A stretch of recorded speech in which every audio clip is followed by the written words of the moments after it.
Hello students, today we will read about application, job application. You know, application many types की होती है, तो आज हम जॉब एप्लीकेशन के बारे में पढ़ेंगे। तो सबसे पहले जॉब एप्लीकेशन होती क्या है? वो एप्लीकेशन हम जब किसी जॉब के लिए अप्लाई करते हैं, जब हमें कोई नौकरी चाहिए होती है, तब हम उस एप्लीकेशन का यूज़ करते हैं, तो वो जॉब एप्लीकेशन कहलाती है। सो हम format of the job application letter करते हैं।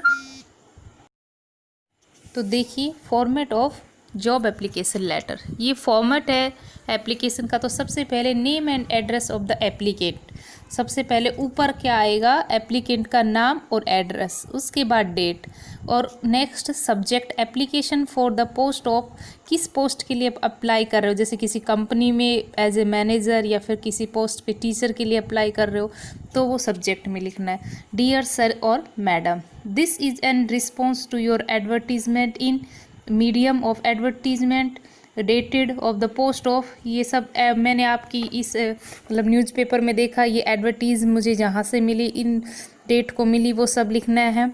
फिर उसके बाद आई एम, फिर डिटेल्स ऑफ हाईएस्ट क्वालिफ़िकेशन, यहाँ पे आपकी सब क्वालिफ़िकेशन की डिटेल देनी है, मैं कौन हूँ वो लिखना है।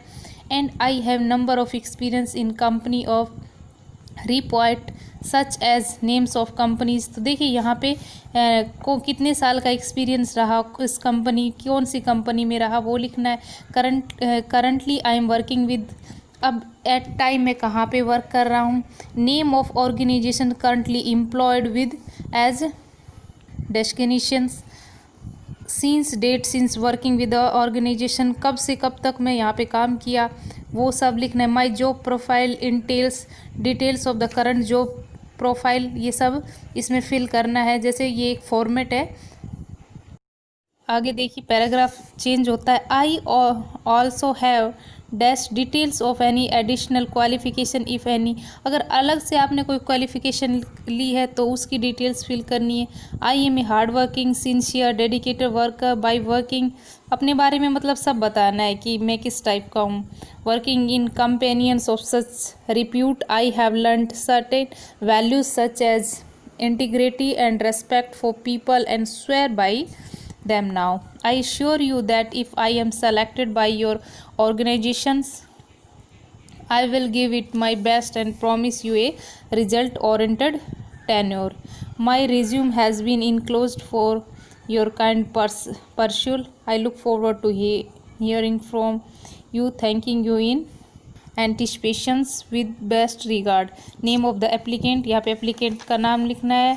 और ये जो ENCL लिखा हुआ है, इसका मीनिंग ये होता है इनक्लोज्ड होता है, जो जो आपने पढ़ाई की है उसके बारे में लिखना है एज अबोव, जैसा कि ऐसे फॉर्मेट में दिया गया है। ठीक है स्टूडेंट, ये इसका एक फॉर्मेट था। अब हम एक एग्जाम्पल के साथ इसको पूरा करते हैं। ठीक है, तो देखिए यहाँ पे दे रखा है, Manthan J Joshi from 7 Shanti Niketan duplex behind Shiba hotel Navrangpuram Ahmedabad 380,009, drafts an application for the post of marketing manager to the general manager Nidhi enterprise 502 Maruti complex CG road Ahmedabad 380,009 dot draft and application on his behalf. तो देखिए इस तरह से आपको एग्ज़ाम में मिलेगा। ये जो एड्रेस इसमें दिया गया है ना, हमें यही एड्रेस सबसे पहले ये एड्रेस स्टार्ट करना है। तो देखिए हमें एड्रेस लेफ़्ट साइड में लिखना है। कोई और पोस्ट क्या है, मार्केटिंग मैनेजर के लिए अप्लाई कर रहा है कोई। Manthan J Joshi 7 Shanti Niketan duplex behind Shiba hotel Navrangpura Ahmedabad 380,009 April, मतलब कोई भी जो डेट हो वो लिख देनी है।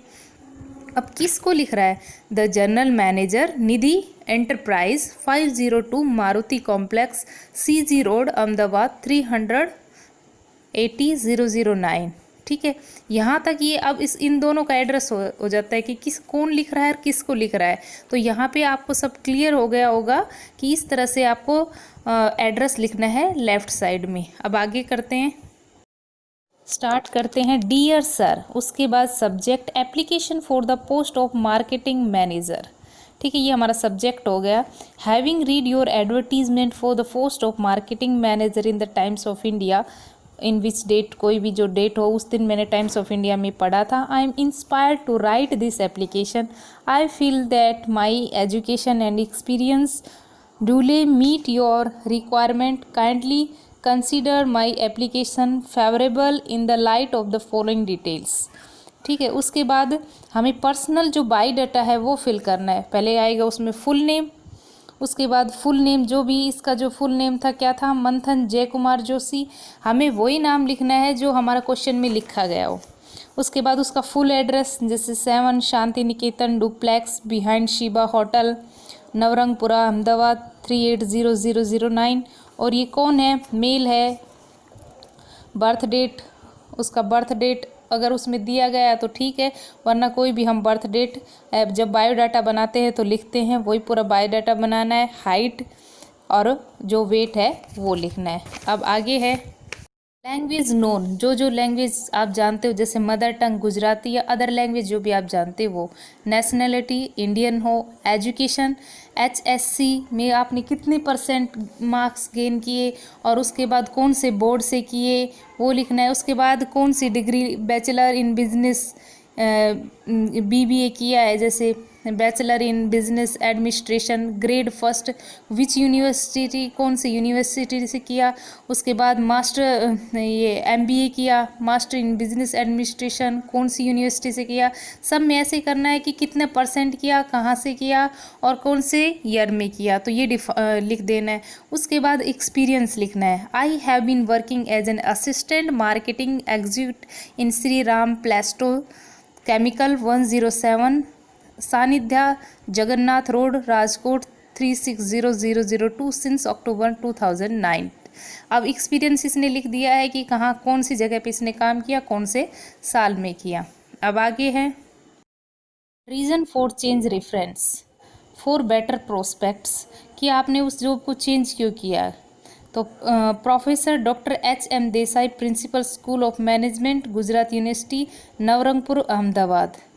ठीक है, उसके बाद doctor Kaushik Mehta, chief editor Vishwas Hindu Samachar, doctor Vanik Bhavan Mahalakshmi society Paladi Ahmedabad.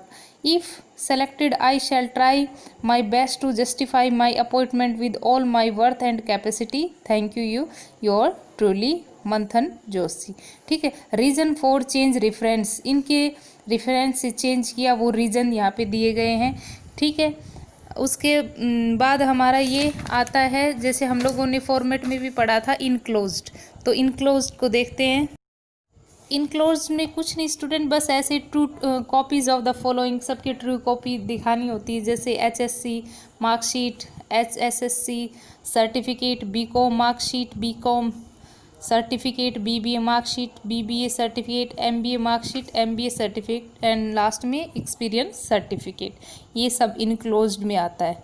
ठीक है, ये आपको अच्छे से करना है और आपको जॉब एप्लीकेशन और ऐसे राइटिंग में से एक करना है। अब ऐसे राइटिंग का देखते हैं।